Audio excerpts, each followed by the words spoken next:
Hey guys, I'm Dimzish from the Omnic Post. All of my content is currently about one single topic, Overwatch 2 Invasion, and for a good reason. This is the biggest update that we've seen for Overwatch so far. Well, if you don't include the Overwatch 1 and Overwatch 2 releases. This is the end of early access and the start of a new era. And that start comes with a lot of new content. Content that people are taking a critical look at. Some for valid reasons and others because they cannot let go of the past. To each their own. And as it goes, people like one feature more than the other. But overall, most of the new content is well received. There is, however, one important feature that we all get to enjoy, but that not enough people are talking about. And that is the new progression system. Alright. People are talking about it. But I do think that we as a group underestimate the value of that progression system on the long run. Is it the perfect system? No, not yet. But it definitely is a huge step forward for Overwatch 2, and it is leaps and bounds better than the one we had in Overwatch 1. Yeah, I know, your level was reset. It sucks, but if you think about it, it was inevitable. And you don't get a loot box at the end of every level. You know what?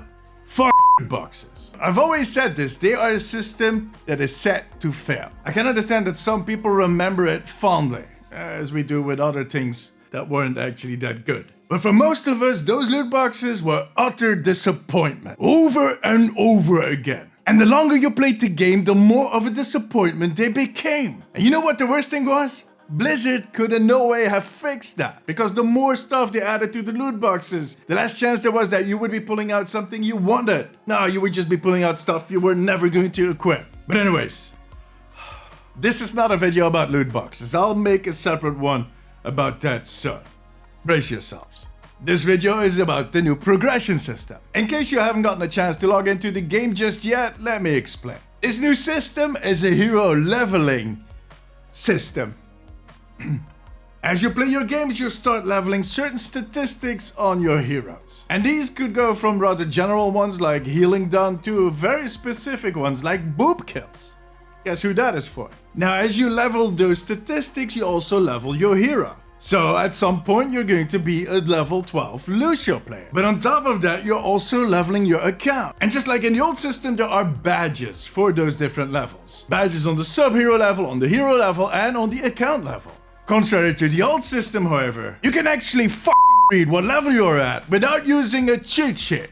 Pardon my French.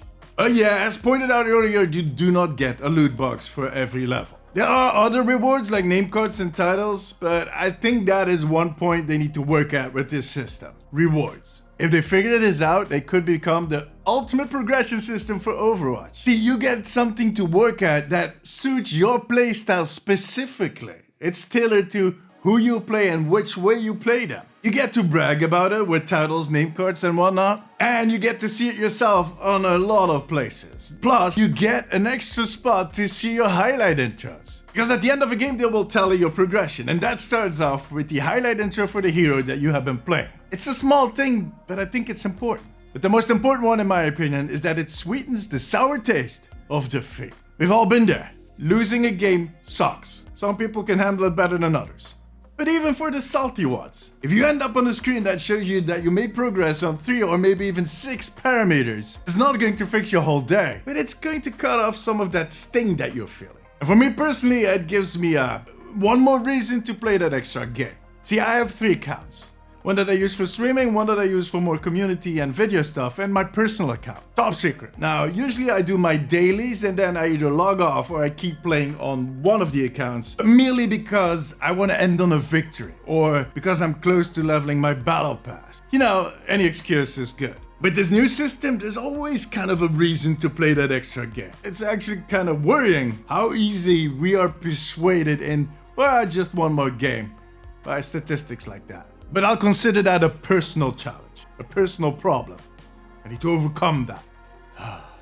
In any case, on the long run, this system could become and is slowly becoming a backbone for the Overwatch experience. And with every week that passes, it will only become more relevant as everybody finds their own niches and their own things to brag with. We'll see the true effect of this system, how it rewards dedication, but it somewhat also invites to change things up occasionally. And that last one is exactly why they need good rewards. First off, it needs to be more than it is right now. I think we can all agree on that. But it also needs to be tuned correctly. It needs to reward both the dedication and the flexibility. They might sound like opposites, but in Overwatch they walk hand in hand. They need to reward dedication with hard-earned braggy rewards, the big stuff, and the flexibility with easier, low-impact rewards. If they do that, they'll have the best of two worlds. Yeah, I'm getting a little too philosophical about this. Tell me, do you enjoy the progression system and what should they change for you? Let me know in the comments. Join me during my streams on twitch.tv/DamesTV and make sure to subscribe for more updates on Overwatch.